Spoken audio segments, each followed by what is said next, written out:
Capricorn, Sun, Moon, Rising in Venus signs, welcome. This is Warriors of Light Astro Tarot, and I'm David. We're doing your heart spread reading. This is a love, romance, and relationship read. This is for the mid-May time frame, guys. So go over the astrology first, because this is like the first time where this reading to me is kind of lining up with the astrology. I think I got a bead on it. And with you guys, one thing you've got is this energy in Taurus is trining you. And that's Uranus, for one thing. And right at 15, it's really powerful there. So it's kind of in the middle. Anything from like 5 degrees to 25 degrees could be affecting you with that. Most notably now, we're going to have on the 16th, just a few days away, this full moon lunar eclipse here at 25 degrees Taurus. That's trining you. The nodes are at 22, so this one is trine to the nodes. It's also square in Saturn, right? T-square in Saturn in Aquarius. So, and that could be semi-square to you. That's kind of a energy of, it just depends. It's going to hit you, but it's hard to say how. It's something that will require action. But what I think is going on, then we also have in Aries, Venus, the planet of love, okay? And you've kind of got two cards here that are planet of love. It's not the Empress, but you've got the Knave of Chalices, Page of Cups, and the Ace of Cups. So love energy stuff. And so now that's squaring you right there. And then famously, Jupiter just hit Aries, generally a really strong transit, but for you guys, it's squaring you, okay? So, I mean, because what I thought when I saw this was there's like a gif of a little baby, just toddler, just literally kind of toddling, and he toddles into a room and goes, oh, and then toddles back out of the room, and it's a gift that's gone around for a while. And I kind of got that with you, Capricorn, so see if that resonates. If not, this is not your read. That's pretty visual, okay? But we got something going on here, because the bottom of the deck is the Six of Cups, a soulmate energy, emotional harmony. So I'm not sure what's going on after that. Let me go into it. This is your energy around love and relationship, the Hierophant. This is your person's energy, whoever you're thinking of or is on your mind with this reading, in the Sun. So I try to see this kind of a baseline, kind of where you're at and where they're at. And with the Sun, you could be sure they're in very good energy. They could be a Leo, Sun, Moon, Rising, and Venus, but have a strong Leo tendency. If not, it's a great energy. They're bringing into the relationship a strong, positive self, and typically with that Sun energy, you can trust whatever they're bringing, okay? That could be relevant. The Hierophant, I gotta think, other than that Taurus energy that's shining you, and I got the feeling with Uranus there, it's that lightning bolt. Maybe this person kind of came in suddenly or out of nowhere. Maybe that's factoring in. And maybe you weren't quite ready. Maybe you're not yet quite divorced. Maybe you're still married, or maybe you're just really thinking of a marriage, or you kind of have something unresolved in a marriage from the past going on. And the reason I say that is because this is your energy towards them. And you have the Page of Cups, and then it's facing you.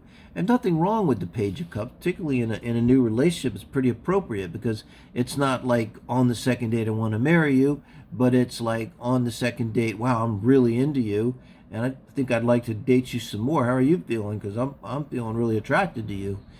So it's strong, energy. But that's kind of because it's facing back at you. I got that kind of thing where you're back and forth with it, And again, that could be the trining of the Uranus and things coming in and seeming solid. But then just a few days ago, here goes Jupiter into Aries now, and it's squaring you. You've got Venus, planet of love, squaring you. And maybe you're second-guessing yourself. And maybe while you're second-guessing yourself, they're coming in with the Queen of Swords. So they're very strong with the Sun. The Queen of Swords is very strong, very truthful. I already said that. You can take this to the bank. Whatever they're saying, they mean it. They are what they are. That say they are. They're going to do what they say they're going to do. You don't have to worry about that. But they're looking right at you with this Queen of Swords, and that could kind of be that energy where it can scare you a little bit, like, wow, like they're looking right through you. And it's very intense. And it could just be them being very frank, like I said, being on that date and saying, like, getting to that point where they're just like, I want you to understand, Capricorn, I'm really into you. I really want a relationship with you. And let me know, leave me a comment or something. I'd love for these to be shared with your person, maybe to just engender communication here, because they're obviously involved, in this relationship, half and half. And if they're not cross-watching, maybe just share it and see if it helps. Of course, if you relate to this. So now we get down to the three most important cards. This is advice from Spirit. Advice from Spirit for you in the relationship. Advice from Spirit for them in this relationship. And the advice for the relationship as a whole. And I always say, I don't always trust myself. I never trust the government, but I always trust Spirit. So these are kind of the most important cards in this 8-card spread, I feel. And I think I'll clarify the moon, because the moon's always, to me, kind of a fuzzy outcome, and as an outcome for the heart spread. It's not bad. You got a relationship here. You got this 6 of Cups, and I can just feel it. It's just kind of sorting through what's going on. But, with you, you've got the Ace of Cups coming under this Knave of Cups. And that's, again, that energy of second guessing. But Spirit's telling you, turn that cup around, and it's also, I'm hearing, you were right the first time. Everything's fine, you were right the first time. Because they're saying, look at this card. I mean, you kind of see here what's going on. They want you to give your cup of love. They want you to, if this person's saying I'm into you, Spirit's kind of saying, drop into your emotions and give it back, Get it on, okay? Got the afros there to get it on. So now they're having a little bit similar, because they've got the Fool as advice, but it's a little stronger. And that might be saying to them, really go for it here. The Fool's also the Uranus cards. We're back to that Taurus Uranus stuff. So maybe it was quick or something. And maybe now, because with this page pointing away, maybe you didn't really say anything directly, but you kind of withdrew emotionally. And they're pretty sharp, and they kind of felt that. And they're like, because you can see the art here of the Fool. It's his hands in his head, and they're kind of like going, oh no, I loved you and everything, and I'm into you, and now they're pulling away, and why is that? And so what Spirit is advising for the relationship as a whole is muy importante, the 6 of Swords. And so that's communications here. And it's often one of you moves towards the other one in words and genders of conversation, or actually moves physically. Too. Here I don't really see one or the other, but definitely the advice is for you guys need to have a conversation that moves you together, and I hope maybe this reading maybe could help and move you in that direction here. Because I see in your person here, Capricorn, if there's any doubts, I think they're very serious about you. They're very solid. They're mature. They're honest. They know themselves. They're not projecting, okay? I think you could be projecting. You could be carrying over some emotional baggage that's from a past failed marriage, or even you're presently in a marriage, and you're kind of like, oh my God, I didn't realize how serious this was going to get. Kind of occurred to me too, because could have started as an affair. I mean, obviously you would know the answer to that. And that would definitely account for some of what's going on here, what I'm seeing with this, yes and no energy.